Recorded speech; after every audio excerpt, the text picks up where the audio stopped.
ce journal avec les titres. Le ministère des Enfants de l'Église de Pentecôte de Côte d'Ivoire, EPICI, dirigé par le pasteur Kodjo Joseph, a organisé le jeudi 2 décembre dernier son traditionnel arbre de Noël.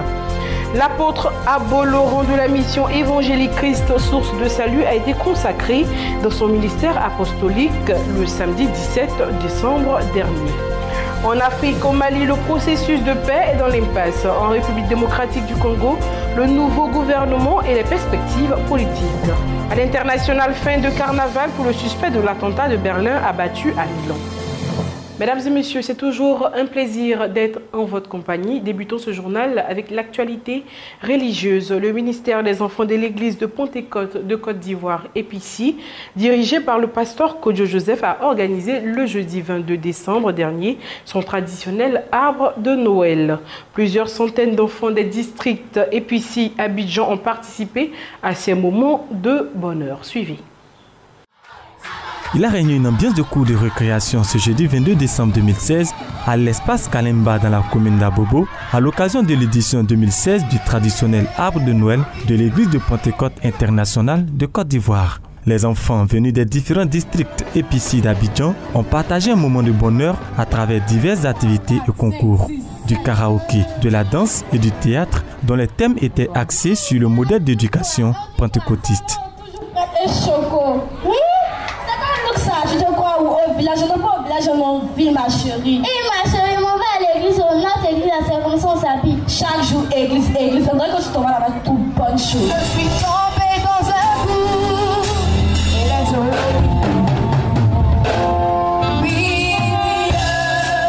on va dans l'esprit. Et qui d'autre, mieux que les enfants, peut chanter les promesses de l'Éternel?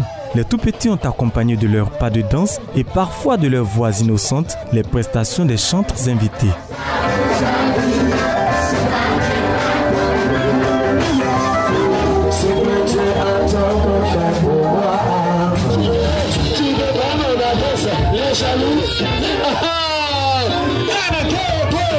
Initié par le ministère des Enfants de l'EPICI, dirigé par le pasteur Kodjo Joseph, l'arbre de Noël célèbre la naissance de Jésus-Christ que l'Église présente aux enfants comme le modèle parfait.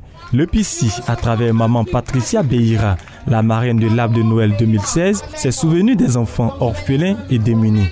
Près de 100 enfants démunis venus de tous les districts EPICI ont reçu un présent de la part de la marraine. Un enfant, c'est l'avenir d'une église, c'est l'avenir d'un pays. Il faut soutenir ces enfants, il faut les aider, il faut les épauler pour qu'ils soient coachés et devenir quelqu'un. Nous avons deux objectifs principaux. Permettre aux enfants de l'EPICI de se réjouir dans ces fêtes de Noël, dans cette fête de Noël. Et ensuite, soutenir tous les orphelins, leur permettre aussi de se réjouir dans cette fête de Noël. Après ce geste de devoir envers les orphelins et enfants démunis, le millier d'enfants EPICI a reçu la visite du Père Noël. Un Père Noël bien généreux qui a accordé des lots de cadeaux aux enfants de chaque district EPICI. Et les enfants sont repartis très heureux. L'apôtre Abbo Laurent de la mission évangélique Christ, source de salut, a été consacré dans son ministère apostolique le samedi 17 décembre dernier. La cérémonie de haute portée spirituelle, présidée par l'apôtre Paul Simplice, s'est déroulée au sein de la mission évangélique Christ, source de salut à Yopougon. Dans le strict respect des rites et pratiques bibliques, le peuple de la mission évangélique Christ, source de salut, conduit par ses leaders spirituels, a vécu un moment spécial à la faveur de la consécration de l'apôtre Abbo Laurent, pasteur principal de cette église. Dans un tel moment spécial, les chrétiens, parents et amis de l'homme de Dieu n'ont pu s'empêcher d'exprimer leur reconnaissance à Dieu. Avec le groupe musical, ils ont chanté et dansé à la gloire de Jésus-Christ.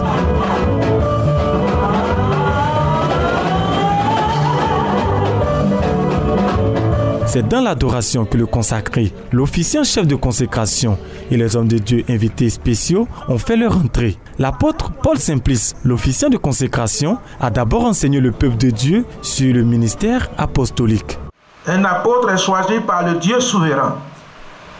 L'évangile qui est annoncé par l'apôtre doit connaître l'origine de cet évangile.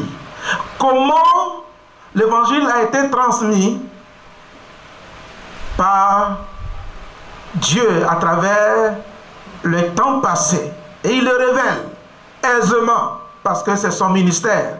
À la lumière de cette parole, les leaders et le peuple de la mission évangélique Christ, source de salut, ont témoigné de la vie de l'apôtre Abo Laurent, le proposant ainsi dans ce ministère. Après avoir confié à Dieu les ornements de consécration, l'apôtre Paul Simplice, entouré d'hommes de Dieu, a consacré l'apôtre Abo Laurent par imposition de main.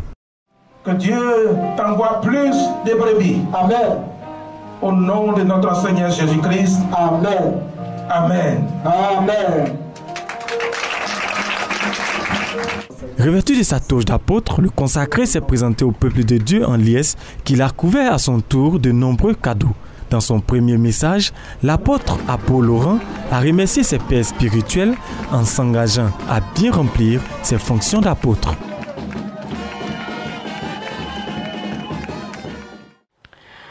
Avec le Seigneur, les impossibilités deviennent possibilités. Le peuple de Dieu a expérimenté cette parole avec un enseignement donné par le berger Achia Pacom sur les 4 étapes pour vaincre le diable. C'était le dimanche 18 décembre dernier. Suivez.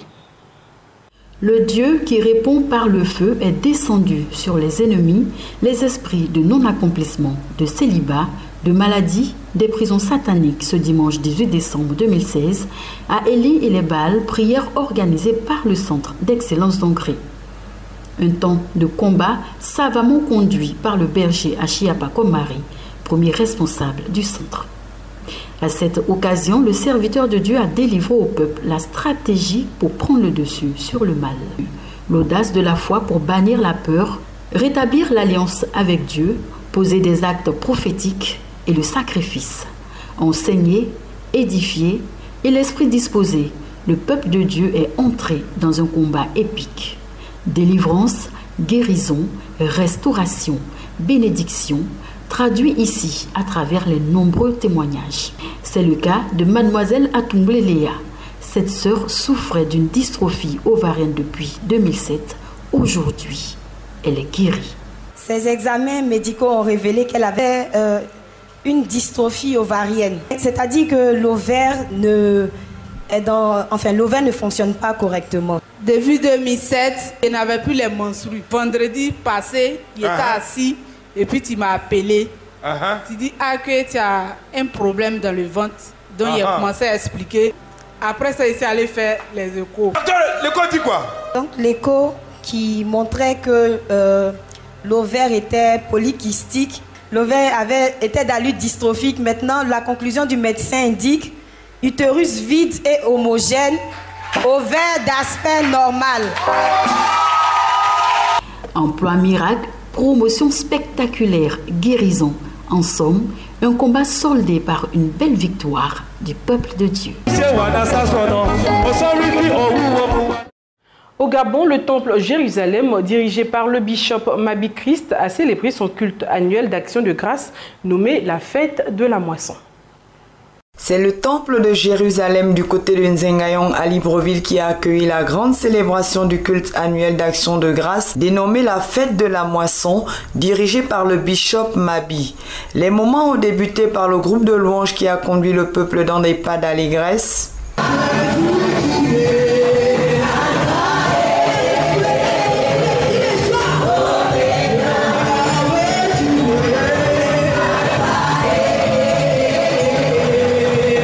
Puis le père de la maison a édifié l'assemblée sous le thème « Marcher dans le miraculeux divin » qui est d'ailleurs le thème qui conduira le peuple du trône de la grâce durant cette année 2017, soutenu par le livre d'Ésaïe 8, 18. Dieu t'a fait venir sur terre, non pas pour être un problème, mais pour être une solution. Amen. Ça veut dire que quand des gens auront des problèmes, toi, tu seras la solution. Quand quelqu'un va prier quelque part parce que quelque chose ne va pas dans sa vie, Dieu l'enverra vers toi pour que toi, tu sois la solution. Je voudrais te dire, en 2017, tu marcheras dans le miracle divin. Tout ce que les hommes peuvent déclarer sur toi, tout ce que même les pères, les grands-pères disent, tout ce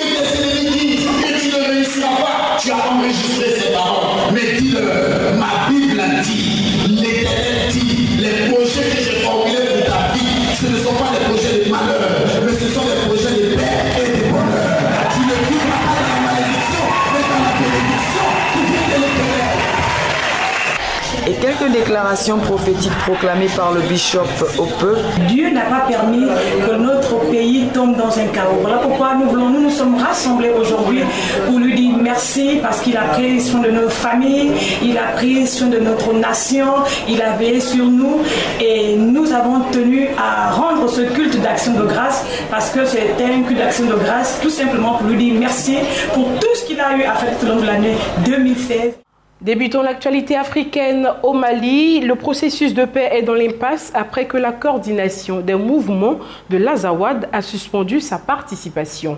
Le mouvement accuse le gouvernement d'être à l'origine de la multiplication des groupes armés qui retardent la mise en œuvre de l'accord de paix. Au Mali, la coordination des mouvements de l'Azawad CMA, principal groupe séparatiste dans le nord du pays, a suspendu sa participation au processus de paix. La CMA, dans un communiqué daté du 19 décembre, cite entre autres raisons ayant motivé cette décision, la flambée des violences et le manque de progrès dans les réformes depuis que l'accord est entré en vigueur. À noter que ce processus de paix dans le nord du Mali est né d'un accord entre les différentes parties en 2015. Cela n'est pas un fait nouveau, parce que d'autant plus que déjà le programme des Nations Unies et la Banque mondiale ont décidé alors de financer le programme de DDR, de démobilisation, de remobilisation des combattants. Et aujourd'hui, le véritable problème aujourd'hui, c'est de savoir qui sont les véritables bénéficiaires.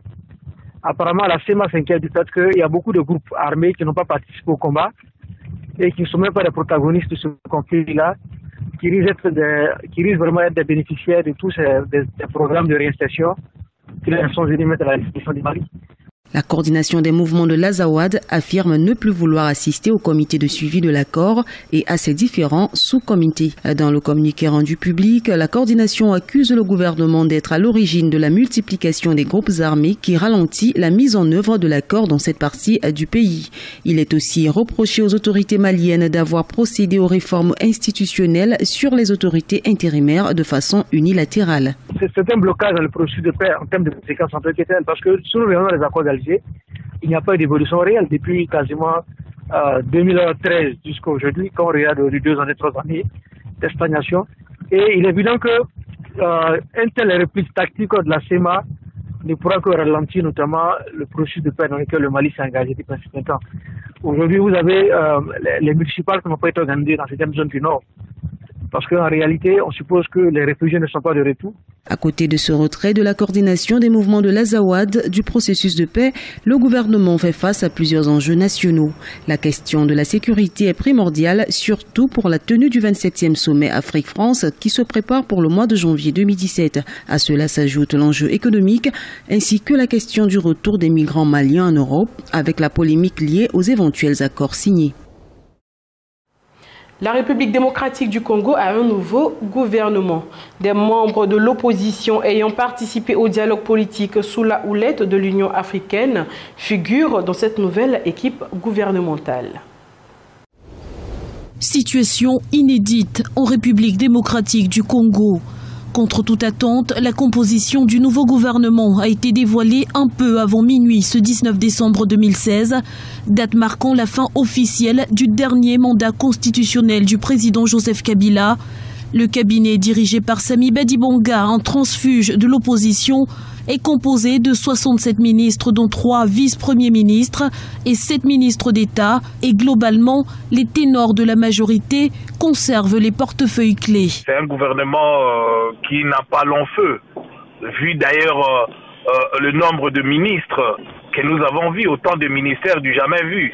Surtout à un moment où le budget a été réduit presque de moitié, où la moitié même de notre budget est financé par la communauté internationale et le Congo est menacé sous sanctions. Alors je ne sais pas, autant de ministres, soixantaine, si nous ajoutons les ministres, 10 ministres à chaque province, c'est-à-dire 260 ministres. La nomination de ce nouvel exécutif est le fruit d'un accord conclu en octobre 2016 entre la majorité et une frange de l'opposition. Un accord rejeté avec véhémence par la coalition du Rassemblement réunie autour d'Étienne Tshisekedi et la nomination de plusieurs ministres d'opposition ayant joué le jeu du dialogue national n'aura pas suffi à apaiser les tensions. L'opposant historique a appelé ce mardi à une résistance pacifique. En ce jour du 20 décembre 2016, M. Joseph Kabila a donc épuisé son second et dernier mandat à la tête de la République démocratique du Congo. Il a perdu sa légalité et sa légitimité à la tête du pays. Je lance un appel solennel. D'abord au peuple congolais à ne pas reconnaître l'autorité du reste illégal et illégitime de Joseph Kabila. C'est donc une atmosphère tendue et incertaine qui règne à Kinshasa. Les interrogations fusent de part et d'autre. Pourquoi ne pas avoir attendu la fin des travaux de médiation pour tenter de trouver un compromis politique global? L'appel à la résistance d'Étienne Tshisekedi sera-t-il entendu? Et surtout, le verrouillage sécuritaire mis en place par le pouvoir pourra-t-il résister aux tensions? Les prochaines heures s'annoncent déterminantes pour l'avenir politique de la République démocratique du Congo. Un vaccin testé en Guinée sur 6000 personnes permet de lutter efficacement contre Ebola. Selon les résultats de l'essai conduit par l'Organisation mondiale de la santé, le ministère de la Santé guinéen et des partenaires, ce vaccin permet d'éviter la contamination. L'Organisation mondiale de la santé reconnaît l'efficacité d'un vaccin contre Ebola. Il n'y a eu aucune contamination parmi les quelques 6000 personnes qui ont reçu ce vaccin l'an dernier en Guinée, contre 23 malades dans le groupe des non-vaccinés selon les résultats de l'essai conduit par l'OMS avec le ministère de la Santé guinéen et des partenaires internationaux. Au regard de ces résultats, l'enregistrement de ce vaccin ne devrait être qu'une formalité. À ce stade, le producteur Merck prépare un dossier pour faire une demande d'enregistrement. Car ce dont nous avons besoin au final, c'est d'un vaccin qui puisse être utilisé sans essai. Donc, ils vont finaliser la préparation du dossier en vue de le soumettre tant aux États-Unis devant la FDA et en Europe devant l'Agence européenne des médicaments en 2017. Nous pourrions donc avoir un vaccin enregistré en 2018. Le tout nouveau vaccin contre Ebola répond au nom quelque peu rébarbatif RVS-Zebov et est d'origine canadienne. L'OMS assure que, malgré les procédures, tout est en place dans les 12 pays les plus exposés au risque d'épidémie. Aussi assure-t-elle qu'elle est désormais à mesure de prévenir une propagation de la maladie, telle que celle qui a fait près de 11 000 morts en Afrique de l'Ouest entre fin 2013 et début 2016. À l'international, après plusieurs jours de cavale, le suspect de la tuerie de Berlin a été tué à Milan par les forces de l'ordre. Il aurait transité par la France avant de rejoindre l'Italie. Le suspect de l'attentat de Berlin a été tué à Milan par la police. L'information a été confirmée par le ministre italien de l'Intérieur. Anis Amri a été abattu lors d'un contrôle de police dans la nuit, près d'une des gares ferroviaires de Milan. Il aurait transité en train par la France. Il a sorti une arme avant d'être tué par les forces de l'ordre. Un des 2 policiers a été blessé. Ce Tunisien de 24 ans, auteur présumé de l'attaque au camion bélier de Berlin, était en cavale depuis 3 jours. Il était recherché par toutes les polices d'Europe. Lors d'une conférence de presse, le ministre italien de l'Intérieur a salué l'efficacité des forces de l'ordre. Un individu en fuite à travers plusieurs pays européens et qui est entré sur notre territoire a été immédiatement identifié et neutralisé. Si nous sommes parvenus à ce résultat, si nous sommes parvenus à garantir un tel niveau de sécurité, c'est la preuve que le système de sûreté fonctionne.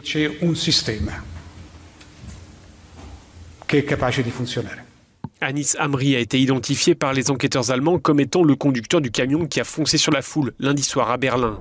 L'attentat sur ce marché de Noël a fait 12 morts et plusieurs dizaines de blessés. L'attaque a été revendiquée par le groupe État islamique. Le Parlement suisse a adopté une loi limitant l'immigration. Un premier test sur l'immigration avait provoqué le mécontentement de l'Union européenne. Suivons cet élément. Le Parlement suisse a finalement adopté sa législation destinée à limiter l'immigration. Toutefois, la version définitive est beaucoup moins contraignante que le texte original approuvé en 2014 par les électeurs. Cette proposition avait provoqué le mécontentement de l'Union européenne puisque l'initiative visait en particulier les ressortissants des États membres. Pour la Commission, ce vote est encourageant. C'est un bon signe que la loi ne vise plus à instaurer des quotas sur la libre circulation des citoyens de l'Union européenne, et qu'elle ne prévoit pas de restreindre leur accès au travail en Suisse, contrairement à ce que prévoyaient les premières ébauches du texte. Le vote en 2014 était en fait une remise en cause de l'accord de libre circulation conclu entre les autorités helvètes et l'Union européenne. Pour les 28, l'objectif était de maintenir ouvert l'accès au marché du travail suisse. Victime collatérale de la guerre en Syrie, le fameux savon d'Alep, réputé pour ses qualités hydratantes et apaisantes, est désormais produit ailleurs. Comme ici, en France, où une entreprise perpétue la tradition avec l'aide d'un maître savonnier syrien. Suivi. Régulièrement, ce maître savonnier syrien vient surveiller ses préparations qui mijotent pendant près de 3 jours dans ces grosses cuves en inox.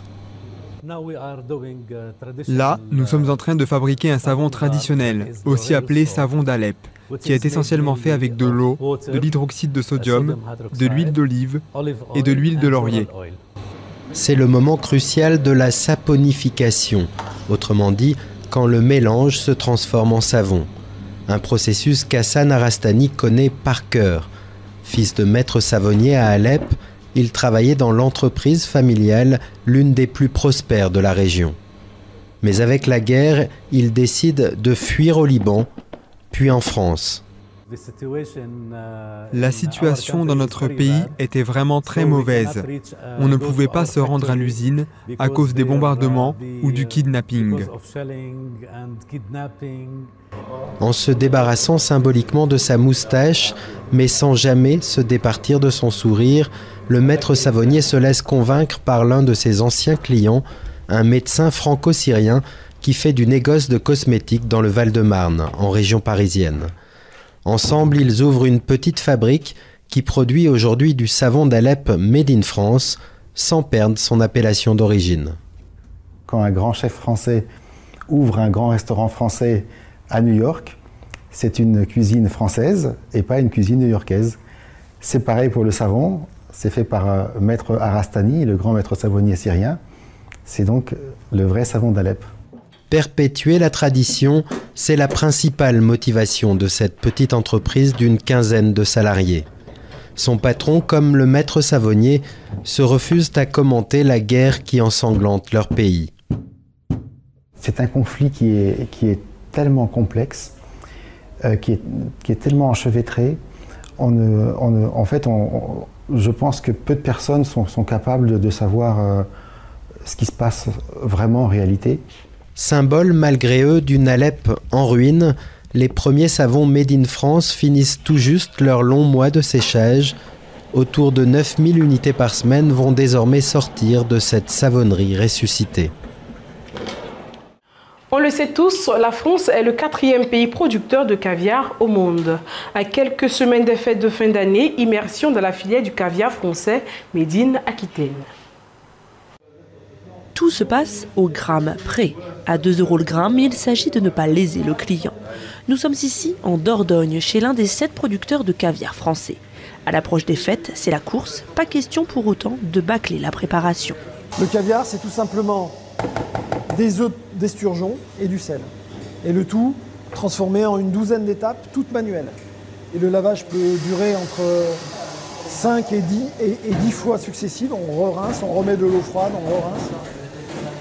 Et c'est terminé à la pince presselle, on enlève les impuretés à la pince. Une précision chirurgicale pour un mets d'exception qui se vend chaque année de mieux en mieux. La France est aujourd'hui le 4e producteur mondial, derrière la Chine, l'Italie et la Russie. Non loin de là, dans le sud de la Charente-Maritime, chez le leader français, plus de 40 000 esturgeons grossissent sous étroite surveillance vidéo.